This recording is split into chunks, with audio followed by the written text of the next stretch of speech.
Is it karaoke? Are you from the BBC? Yes, you keep shouting. What does the future of acoustics look like? I can see AI becoming more and more prevalent. I did get to live in an officer's mess, which was fun, and very cheap beer. Do you think that there's a risk to the acoustic consultant? It doesn't scare me as I drove up, blacked out windows. So I got out. It's David Pimbleby. And ultimately, what's behind the beer?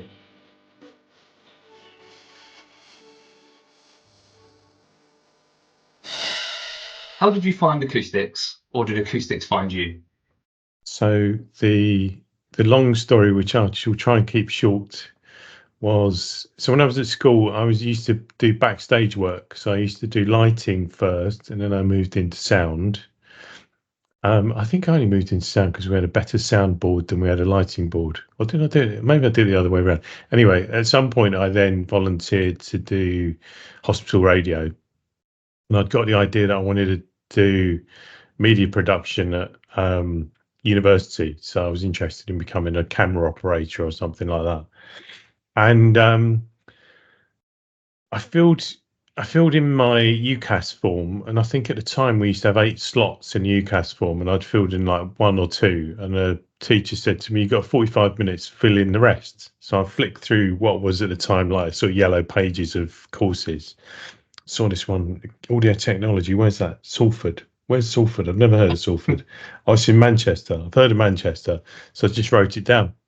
And then went for an open day there, and the rest is kind of history. So that's how I got into doing audio technology. Awesome. But the question I have then on the back of it is, why hospital radio? I don't think there was opportunities to go into radio at that time, or not that I could have thought of. I did know a few people who moved into radio. I knew a couple of people who were there who actually were in proper, in inverted commas, radio. So it was interesting. Used to go down the wards. I think it was Down Your Ward was the program. We used to take a radio mic to different people's beds, and the presenter would speak to them. They could hear them through the radio. And as a sort of 16, 17-year-old, I used to think, what are these old duffers going to tell their story? And it used to surprise me, because you'd look at it taught me you can never judge a book by its cover. So I'd think that he's not going to have a decent story to tell, and then you'd find these like fantastic stories coming out of these people. Yeah, That is awesome. I wish they still did that, actually. They don't seem to do hospital radio anymore, but maybe they're missing something. No, my old one, I think, shut 6 months ago or something. And Oh, really? Been going So for it's still it'd been going for years. But they used to do it through. This is a very geeky bit around. They used to. I don't know if you've ever seen it. They used to have like a little speaker in the bed head, which then just had a plastic tube on it. Yeah. So part of our job when we were going around the wards was just to check that some were switched off, because if the tubes got taken off, people would be trying to sleep, and they'd be like, "Where's that noise coming from? Where's that noise?" And it'd just be coming out of this tiny little hole in the wall. But I guess there's a lot more community radio and things going on these days. So yeah. There is. How has your time in the RAF affected the way you train new members of the team at Temple and the way you fulfil your role now? So I had someone contact me the other day to say, since we were both in the RAF, and I had to say, whoa, I wasn't in the RAF. So I did my industrial placement from Salford in working for the RAF in the Noise and Vibration Division. I did get to live in an officer's mess, which was fun, and very cheap beer. Most important part. Well, exactly, yeah. And I did, what did I do? Like, it was 12, 14 months with them, got to visit loads of flying stations around the UK, got to drive vans and Land Rovers and all sorts, even got a trip to Canada, which was fun. So it gave me a really good grounding in acoustic consultancy, but in a kind of strange way of acoustic consultancy. So a lot of things like noise at work and things like that we used to look at. We used to do noise surveys around the flying stations to look at their noise insulation grant scheme. So it gave me sort of fundamentals of how we would deal with things. When I did then start my first job, I was a bit shocked when they showed me their equipment cupboard, and I said, "All right, where'd you keep the rest?" They were like, "What do you mean?" It's like, "Well, you've only got like 2 sound level meters," because with the RAF we'd had like 15 or 20, and it was just, I don't know quite why there'd been that many. So I don't know. I could ask our new members of staff to drop and give me 20, but it would be a bit unfair because I never had to do that. But yeah, the sort of fundamentals of how to report right, how to set up equipment, calibrating equipment before we started and at the end of measurements. So those sorts of things were all really useful. Yeah. Did you manage to get into any of the planes or helicopters? There was an opportunity for me to go in a Hawk up at RF Valley. They send out a Hawk in the morning to do like a sort of weather check. They've normally got a seat spare in the back. So Carol, who was my colleague, who was also doing a year out at the time, the story I always tell is we had to have medicals to get the opportunity to do it. Carol was underweight. I was not underweight.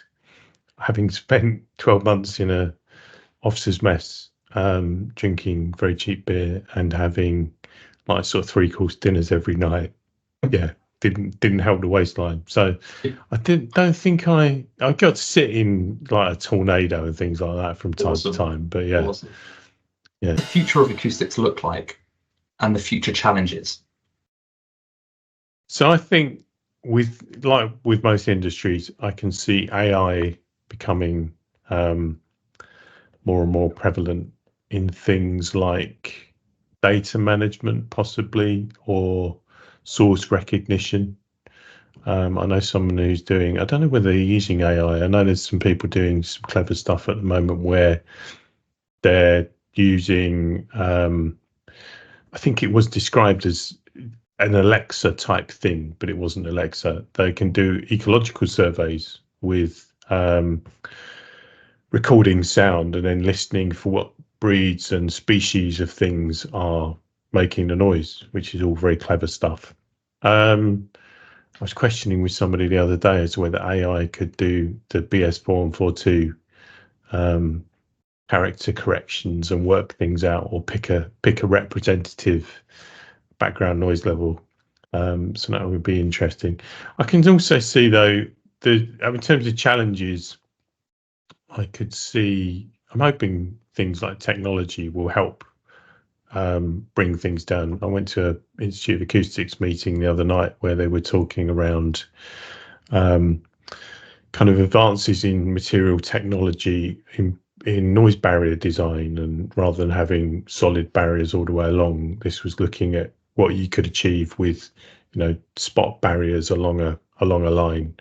Somebody was talking recently about air source heat pumps are quite noisy.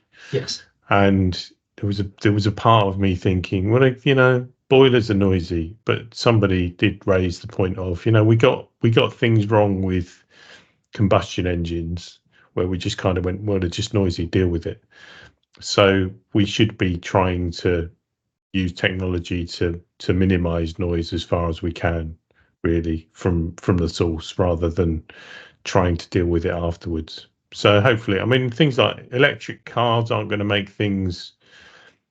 this panacea that I think one of our former prime ministers thought they were silent cars, because over a certain speed, the road noise is the issue anyway. Yeah. But it can certainly help if we're a bit more thoughtful about where we put things and how we control the noise at source. Yeah. Do you think that with AI coming into our world, that there's a risk to the acoustic consultant in terms of redundancy, possibly? I'd like to think that it will be used to do the kind of more mundane stuff, and will actually then lead to more time and space for acoustic consultants to do the clever human side. I mean, I've seen it. I've got an old contact who is, for example, she was an environmental manager, and has now set up a business with a colleague to number crunch all of the things and pull in all the information in an automated way that they would have done manually before. And the kind of way I describe their route was that, you know, they'd spend all month pulling together everything from that month, by which point you were then on to the next month to do the same thing. So if we can do it, I mean, things like unattended noise monitors haven't reduced a need for acoustic consultants. I think, as I say, it doesn't scare me in the way that it perhaps scares some people. I think it can only be useful if we use it in the right ways. Yeah, I can agree with that. I think you've got to change with it and allow it to enhance your processes rather than be fearful of it. Yeah, that we completely agree with. There is a strong demand in society for a change to greener energy. This is clear in the food we eat and the way we even vote politically. Does this affect the services you offer inside Temple and the businesses you want to work with or even for? I think it's our value. I always get confused between values and purposes and all those sorts of things. Our value is creating sustainable futures. So sort of work that we do at Temple is driven kind of in that direction, really. You might know we're a B Corp. So our kind of main driver, I sort of distill it down. I get confused with the words and things. It's really just trying to make the world a better place. So looking at how we can, the sorts of projects we can work on, the people we can work with, that have that kind of goal in mind, really. Yeah. Do you have the, I guess a privilege might not be the right word, but to be able to choose the sort of people that you're working with, or are you kind of, is our Temple advertising themselves out as an acoustics consultancy, environmental agency that can help you with a problem, regardless of who you are and what your policies are? We don't have, we were talking about it recently, actually. I don't think we have red lines where we'll say, I don't think we've written them down, but there are certain industries, if you like, or topics that we go, I'm not sure about that. Yeah. But for example, nuclear was one that I was talking to a colleague about, and it's kind of that grey area of it's not great, but it's better than fossil fuels, for example. So do you accept that's part of it? Again, it's trying to minimize impact. I mean, for me personally, we've probably talked about it before, Aidan, but I put solar panels on my roof during the pandemic. 2021, I think it was. I went on I'm now follow a plant-based diet. Yeah. I'm not vegan because I still wear leather shoes, and I think my car's got a leather steering wheel and things like that. But it's about kind of trying to spot what you can do as a business. I think all of our energy that we use for offices and things is all from renewable sources.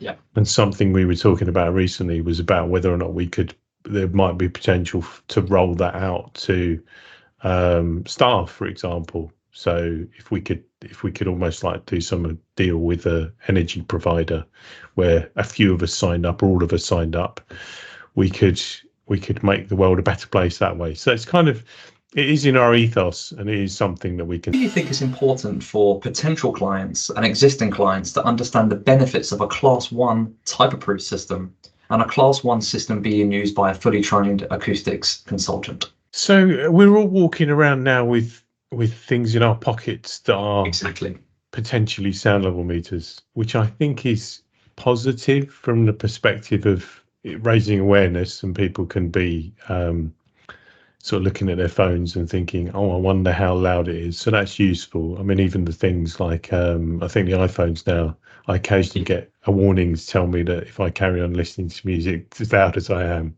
I will damage my hearing. So I think that's positive. But it does lead to some people who would then do measurements on their phones and say, "Oh, that's fine. We don't need to employ anybody." Which again, it kind of comes down to sort of always get confused between the two, whether it's reproducibility or repeatability. I think it's repeatability. Just using, class one. Is it class one or type one? I always get confused. Class one now. It was type one, probably when you were in the RAF. Thanks, Aidan. Yeah. Cheers. So using the class one equipment, I'm also a big proponent of acoustic consultants. When you're doing measurements, take photos of how you're doing the measurements. Now take videos of you doing the measurements. And the reason that I do that is that if somebody else needs to go and repeat the measurements, or you're doing a before and after, if you've just got like a sort of big cross on a map, it doesn't really tell me how far you were away from the road, doesn't quite tell me were you hidden behind this or that. So yeah, competency of acoustic consultants and use of class one equipment, it's just gonna help accuracy in measurements, really, and that's what you don't want to have inaccurate measurement data.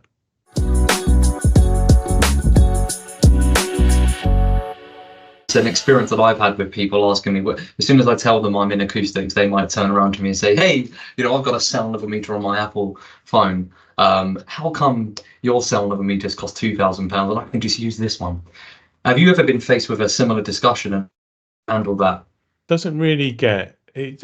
I've seen it where I've had people send me videos of them using like what I still call Tandy, but I don't think Tandy had been around for 15 or 20 years, like a Tandy sound level meter. And it's like, can send me this and say, can you say this is all right? I'm like, well, no, I can't. I don't know. Yeah, I can see what you're trying to achieve. But yeah, I mean, a lot of the standards and things are written nowadays around what needs to be done and how it needs to be done. I sometimes questioned whether in some industries, say for example, construction, I've sometimes questioned whether or not you need quite the accuracy, or whether you could go to, is it class 2? Yes, class 2, yeah. To then have more pieces of equipment, where the precision isn't quite as necessary. I mean, a bugbear of mine is when I see section 61s with predictions and measurements to 1 decimal place, and I think not really that accurate. But yeah, I think it's just when there are so many variables that could come into play around the day of the week that you're doing measurements. I mean, we saw how noise levels changed during the pandemic. Yeah, that's true. So just trying to minimize the inaccuracies, or maximize the precision in the measurement procedure that we can control, then means that we know that if there's changes in other things, well, at least we know the equipment and the person doing the measurements knew what they were doing. Anybody ever asked you what you do for a living and they weren't from an acoustics background, and how did you explain to them what acoustics is and what you do? Yeah, I quite often get. If I'm depending on how much I want to talk to people, I'll say I'm an engineer, and that normally bores them enough. What sort of engineer? I'm acoustic. So I'm a chartered engineer, but I suppose I'm an acoustic consultant more than an acoustic engineer, if you like. What's that involve? So I tend to give just examples of projects that I've worked on to explain how this, that, or the other works. So things like, if I'm talking about building acoustics, I'll talk about external noise ingress, internal sound insulation, so that if you're in a hotel, you can't hear the people who are in the room next to you. Control of reverberation, so soft finishes in big voluminous spaces. Control of building services noise, and quite often that tends to. I don't get it so much now. I used to get, can you fix my stereo? But nobody has stereos anymore. And it's interesting that most people have got better stereos than me. So, yeah, I never quite got the sort of the big stereo separates bug that everybody used to have. But no, so people will generally have a story to tell of how they've come across acoustics. I do remember doing some measurements down near Paddington Basin one day, and this car it sort of drove up, blacked out windows, and the door opened, and this guy got out, and I thought, it's David Dimbleby.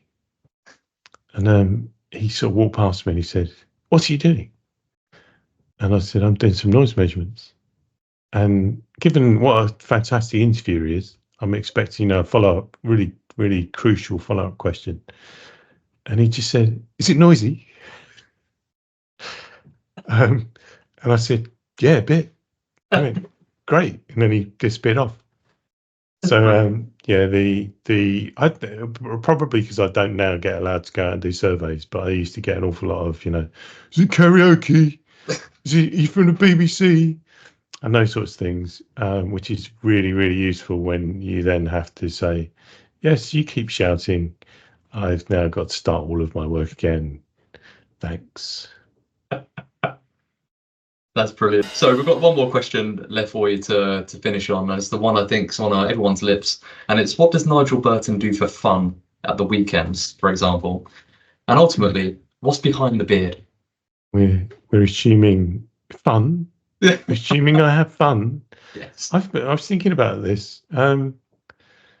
I've been really tired recently, but I think it's partly the winter and things. So hopefully now the clocks have gone. Have they gone forward? Gone forward. So we've got a bit more daylight. I generally like getting outside a bit more than I had been. So I'm like 5 minutes walk from Epping Forest. I am a friend of Copt Hall, which is far grander than it sounds. I just pay them some money each year. So Copt Hall's an old stately home that was derelict, and they're over the years trying to rebuild that. I find that fascinating because an awful lot of the people who help out there are helping out in the knowledge that they will never see it finished, which I think is brilliant. Member of the National Trust. Do like a bit of Formula One. So, and from time to time, I've got one of these racing chairs, so I can race online with teenagers who are far better and driving than I am. But I need to get that. It sort of folds up quite neatly because I am an adult, so I didn't want a sort of huge one that would take up too much space. But I might get that out this weekend. The way I explain the beard, the beard covers a multitude of chins. I got rid of it earlier in the year. I don't know if you saw. Yeah, I saw. And it's strange because I still don't think I have a beard. Because I'm great at achievement. I'm terrible at maintenance. Hence why the beard gets long and gets short and gets. But I keep thinking, I'm still playing with it. I'm not doing anything with it. My other half loves my beard properly long, but it's just completely unmanageable. So I need to have a trim next week. I think my local beard technician will put it into some sort of form for me. But it's part of your brand nowadays, I would say. It is, but it's weird in that when I get rid of the beard, you get almost like a facial dysmorphia. I wouldn't say I walk past the mirror and go, whoa, but it is completely, it changes your face completely. And it gets, there's a bit of jowl under there, which it covers up quite neatly. And you can, with the way this is going far too beardy, but you can effectively like put a new jawline in, depending on how you play with your beard. But it's got a few greys in there now. I spotted one grey in the hair the other day. One of my colleagues suggests, you must dye your hair. Never dyed my hair. But a few greys in the beard, get a few in the eyebrows. I tried pulling the greys out of the beard, and I just ended up with a bald patch. So I've had to leave them now. But it's kind of gingery around there. Tells a lot of stories, yeah. It's a nice mix. Mm. A nice mix. Well, Nigel, thank you very much for your time today. We really appreciate it. No worries.